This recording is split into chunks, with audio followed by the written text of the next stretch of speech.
வேகம் இருந்தது.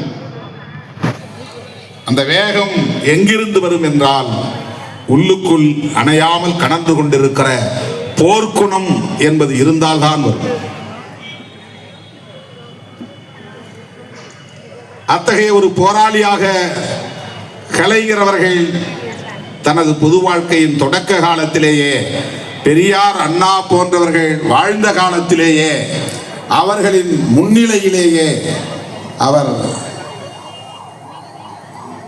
அரசியல் களத்திலே குறிப்பிட்டு பேசக்கூடிய அளவுக்கான இடத்தை பிடித்தார், தக்க வைத்தார். கலைஞருக்கு வயதாகிவிட்டது.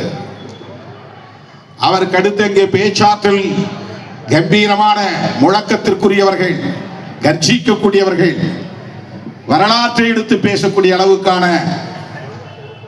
அரசியல் ஞானம் உள்ளவர்கள் எவரும் இல்லை. இனி கட்சி அவ்வளவுதான் என்று பலராலும் பேசப்பட்ட நேரம். ஆனால் திராவிட முன்னேற்ற கழகம் எவராலும் அசைக்க முடியும். தலித்துகளும் சேர்ந்து வாழ வேண்டும், அந்த கலாச்சாரம் இங்கே வளர வேண்டும். அது ஒரு அக்செப்டன்ஸ், ஒரு ஏற்பிசைவுக்கு ஒரு பரிணாமம் பெற வேண்டும். நாம் சேர்ந்து வாழறாங்க, ஒன்றும் பிரச்சனை வேண்டும் என்கிற கட்டாயம் உருவாகிறது. ஏழை எளிய மக்களாக கூட இருக்கலாம், வறுமையில் வாடக்கூடியவர்களாக இருக்கலாம். வேறு வழி இல்லாமல் இந்த குடியிருப்புக்கு போய்த்தான் தீர வேண்டும் என்கிற ஒரு நிலையை அது உருவாக்கலாம். ஆனாலும் அவன் சேர்ந்து வாழக்கூடிய சூழலை அந்த திட்டம் உருவாக்குகிறது. அவன் உளவியலில் ஒரு மாற்றத்தை ஏற்படுத்துவதற்கான வாய்ப்பை அது உருவாக்குகிறது. சகோதரத்துவத்தை மலரச் செய்வதற்கான ஒரு சூழலை அது தனியே செய்கிறது.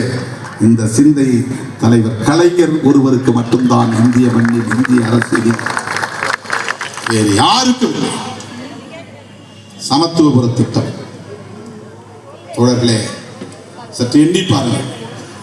சர்க்காரியா ஊழல் என்று கலைஞருக்கு எதிரான விளிம்புநிலை மக்களின் நலன்களில் அக்கறை உள்ளவர்.